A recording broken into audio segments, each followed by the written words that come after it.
आपका स्वागत है बिहार समाचार में। तो आया जानते हैं आज दिन भर की छोटी और बड़ी खबरें पूरी तरह विस्तार से। उससे पहले एक नजर हेडलाइन पर डाल लेते हैं। आपको दरअसल बहुत बड़ी खबर निकल के आ रही है। 5 साल पहले बिछड़े चाचा भतीजा फिर से एक हुए।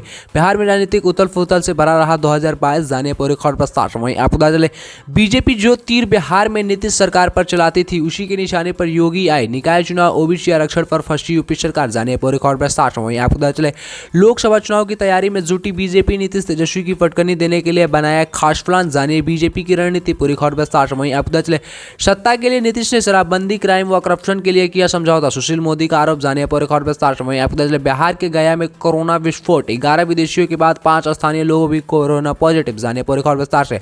वहीं आपको चले यूपी निकाय चुनाव आरक्षण, लल्लन सिंह बोले बिहार में बीजेपी की साजिश हुई नाकाम, यूपी में योगी सरकार का चेहरा बेनकाब, जानिए पूरी खबर विस्तार से चैनल के माध्यम से।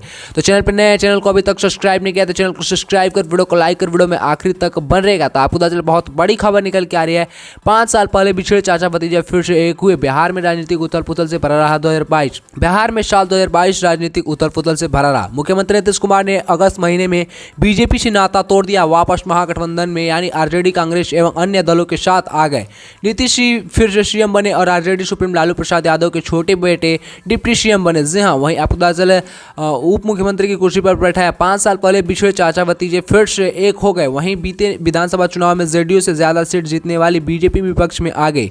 नीतीश कुमार ने 2024 के लोकसभा चुनाव में बीजेपी के खिलाफ विपक्ष दलों को एकजुट करने का संकल्प लिया है। यानी यही नहीं, उन्होंने तेजस्वी यादव को अपना उत्तराधिकारी भी घोषित कर दिया है और 2025 का विधानसभा चुनाव उनके नेतृत्व में लड़ने की बात कही है। मुख्यमंत्री नीतीश कुमार इस साल 71 वर्ष के हो गए हैं। साल की शुरुआत में ढलती उम्र के चलते उनकी राजनीतिक पारी धीरे धीरे खत्म होने के कयास लगाए जा रहे हैं। हालांकि नीतीश कुमार एक चतुर नेता हैं। अगस्त 2022 में उन्होंने पलटी मारी और बीजेपी का दामन छोड़ आरजेडी और कांग्रेस से हाथ मिला लिया।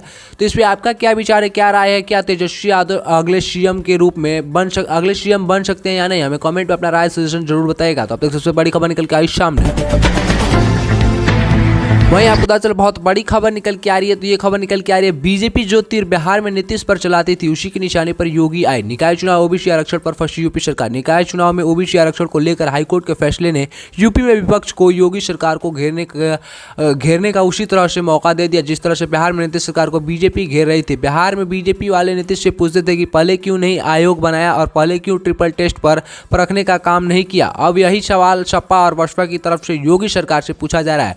सपा विधायक पल्लवी पटेल ने पूछा कि 6 महीने पहले आयोग क्यों नहीं बनाया गया। सपा प्रमुख अखिलेश यादव के चाचा सांसद राम गोपाल यादव ने भी यही सवाल थोड़ा घुमाकर पूछा। मायावती ने भी यही सवाल थोड़ी कहा कि ट्रिपल टेस्ट द्वारा ओबीसी आरक्षण की व्यवस्था को समय से निर्धारित किया जाना चाहिए था। यही नहीं, यूपी में हाईकोर्ट का फैसला आने पर जेडीयू ने भी योगी सरकार पर उसी तरह से हमला किया जिस तरह से बिहार में भाजपा के नेता नीतीश पर हमला कर रहे थे। जेडीयू अध्यक्ष लल्लन सिंह ने ट्वीट कर कहा, यहाँ तक लिख दिया कि बिहार में भाजपाई साजिश नाकाम हुआ, उत्तर प्रदेश में भाजपा सरकार बेनकाब। लल्लन सिंह ने पीएम मोदी को भी घेरा। जी हाँ दोस्तों, तो अब तक सबसे बड़ी खबर निकल के आई सामने।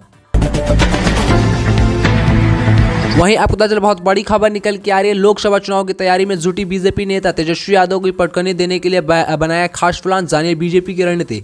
बीजेपी ने मिशन 2024 की तैयारी तेज कर दी है। पार्टी ने कमजोर लोकसभा सीटों के लिए रणनीति तैयार कर ली है। बिहार में तो बीजेपी ने हर एक लोकसभा क्षेत्र के लिए एक प्रत्याशी मनमोहित किए हैं। प्रदेश भाजपा अध्यक्ष डॉक्टर संजय जायसवाल ने मंगलवार को लोकसभा प्रभारी की सूची जारी कर दी। इन नेताओं को सांसद के साथ ही मोदी सरकार के द्वारा की जा रही जन कल्याण योजनाओं का आम जनता तक पहुंचाने की जिम्मेदारी दी गई है। बता दें 2022 में राष्ट्रपति चुनाव के बाद बीजेपी को बिहार में नीतीश कुमार ने बड़ा झटका दिया है। नीतीश ने बीजेपी से गठबंधन तोड़कर राजद के साथ सरकार बना ली। इसके बाद बिहार में बीजेपी की टेंशन बढ़ गई है। 2019 में नीतीश और बीजेपी की जोड़ी से 40 में से 39 सीट पर जीत दर्ज की गई थी। एनडीए गठबंधन को एक सीट किशनगंज में हार का सामना करना पड़ा था, जिसके बाद से नीतीश ने जाने के बाद भागलपुर, बांका और गया, सीतामढ़ी जैसे सीटों पर भी पार्टी की मुश्किलें बढ़ गई है। ये वो सीटें हैं जहां बीजेपी ने 2024 में जीत दर्ज की थी। बीजेपी ने बिहार की 13 सीटों को भी जीतने के लिए विशेष रणनीति तैयार की है। तो इस बार आप लोगों का क्या राय है, क्या विचार है? हमें कमेंट में अपना राय विचार जरूर बताएगा। तो अब तक सबसे बड़ी खबर निकल के आई सामने।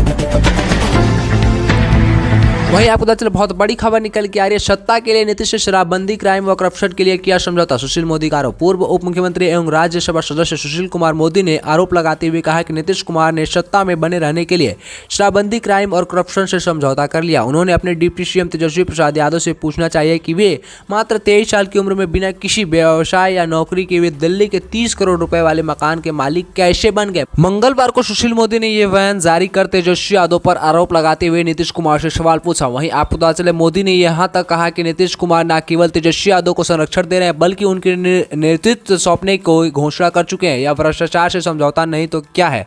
तो आप लोग का इस पे क्या विचार है, क्या राय है, हमें कमेंट में अपना राय विचार जरूर बताएगा। तो अब तक सबसे बड़ी खबर निकल के आई सामने।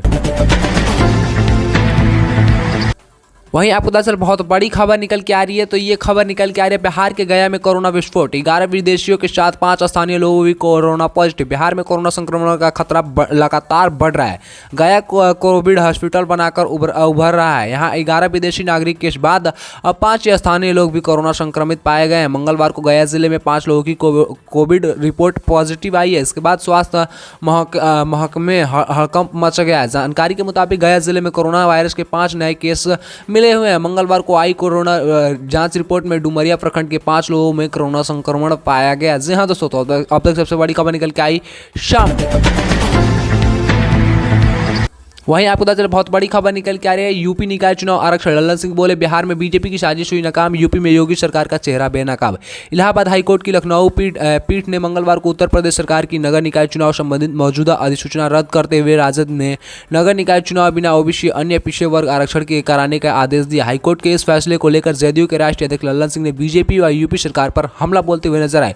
लल्लन सिंह ने ट्वीट कर कहा कि बिहार में भाजपाई साजिश नाकाम हुआ और उत्तर प्रदेश में भाजपा सरकार बेनकाब हुआ। लल्लन सिंह ने ट्वीट कर लिखा कि स्पष्ट इनके नेता नरेंद्र मोदी जी का पिछड़ा चेहरा बनावटी है और केवल दिखावा है। बता दें कि हाईकोर्ट के फैसले से उत्तर प्रदेश में शहरी स्थानीय निकाय चुनाव कराने का रास्ता साफ हो गया है। तो इस पर आपका क्या राय है, क्या विचार है, हमें कमेंट में अपना राय विचार जरूर बताएगा।